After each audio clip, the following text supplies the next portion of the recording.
I added an OLED to my KMK Macropad to solve a practical problem.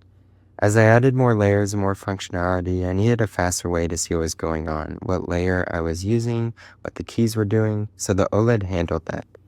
I thought the project was complete a few weeks ago, but I recently had the thought of adding animations and how it would be a cool little experiment to use code and hardware in a way that I hadn't used them before. So I gave it a whirl and ended up loving it. The Macropad becomes slightly more animated and something that I could tweak, experiment with, and get a lot more joy out of using. So let's briefly talk about what KMK firmware is. For this Macropad, I'm using CircuitPython with KMK on a Waveshare RP2040. I went with this setup because RP2040 boards are super cheap. I use Python for work, so it made the code for this much more approachable. KMK is a framework for creating keyboards, so you're mapping functions to buttons, and that's basically it. But since you're running everything in code, you can write any function you want and dream of to a keyboard click. The world is your oyster here. So this can lead to a lot of fun, but KMK is able to contain a lot of this fun and put us on the right path. So let's talk about the KMK extension system. This is the part that really makes the project work. KMK has modules and extensions, and they do slightly different things. So extensions are meant to read the state of the board, and modules are meant to modify the state. Since we're not really doing much reading here, we will when we do animations, if we do them based off a button click. But really, we're just displaying data. So this is an extension. So we'll use the extension to set up the OLED, and in KMK, the extension class is an interface. So now Python does not really do interfaces the same way like other languages do, like Java. But KMK sort of gives you this pseudo interface through its extension class. So you inherit from that class and implement the methods needed. And if you don't override the methods or implement them, it'll call the parent functions and it will always raise an exception. So you have to override it. And really, this extension module gave us a clean way to add the OLED startup logic and add images to the OLED. So a quick side note, I found that having everything in the code.py file became quite large and hard to navigate, so I created my own Python package that I would just place in the CircuitPy lib folder, and I had a script auto-deploy this every time. So this made it much easier to navigate after that. Getting the OLED working is actually pretty straightforward. You'll just need to connect it over I2C, and you can handle that directly inside your extension. The libraries you need will be listed on the screen, and all of the code for this will be found in the description. Once that's set up, you can send data to the display and get it to show things pretty quickly.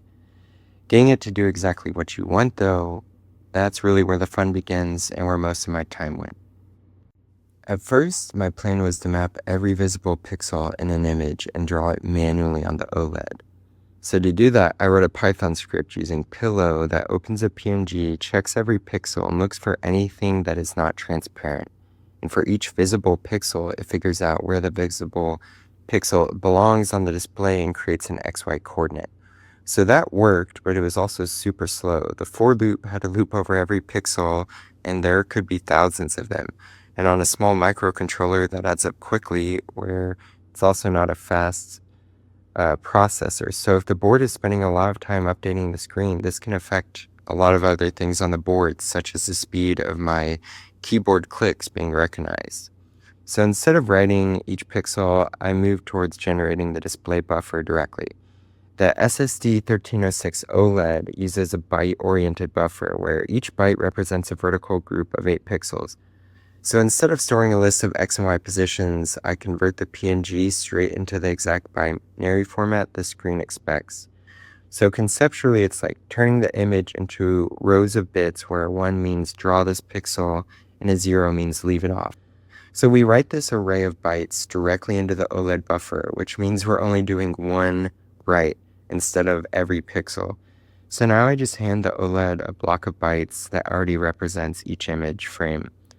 But even then, I was still not where I wanted to be. I was going from about 1.1 seconds to 0.1 seconds, which was a huge improvement.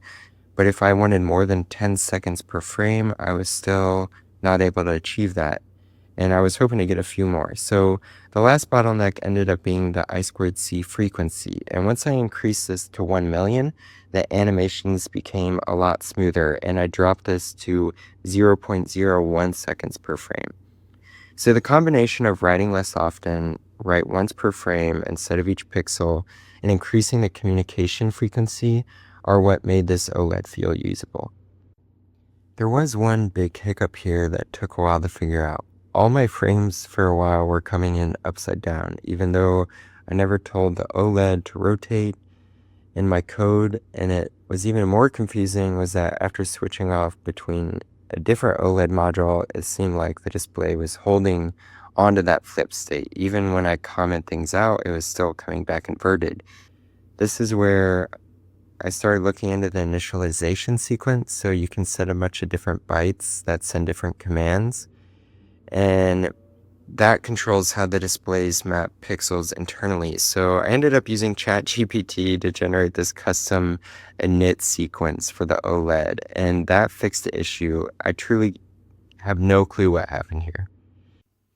Now, this part of the project was probably the most fun. Once I had the conversion step working, animation was pretty trivial. I take the PNGs I want to turn into pixel images, making sure the background is transparent anywhere I don't want pixels showing, then run them through my script to generate a bin file for each frame.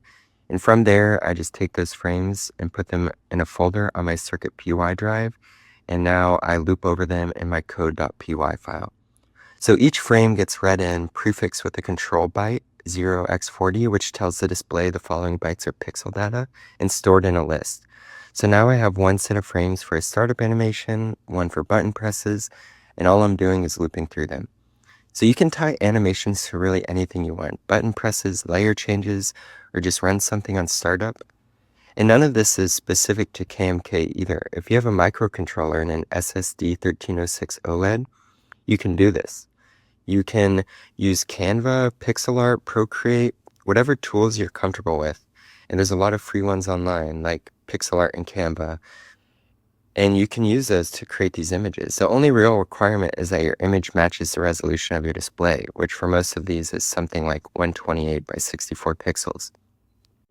So if you've been thinking about adding an OLED to your project, I definitely recommend it. It helps with usability, helps with visualizing things, and more than that, it kind of just makes the project feel alive. So all this code for this project is in my GitHub linked below if you want to try any of this yourself. And this is also my first long form video where I've really put a lot of thought into this. I actually made an outline, planned it through, made sections. So if you have any feedback, that'd be really helpful. Leave a comment and just be kind about it, please.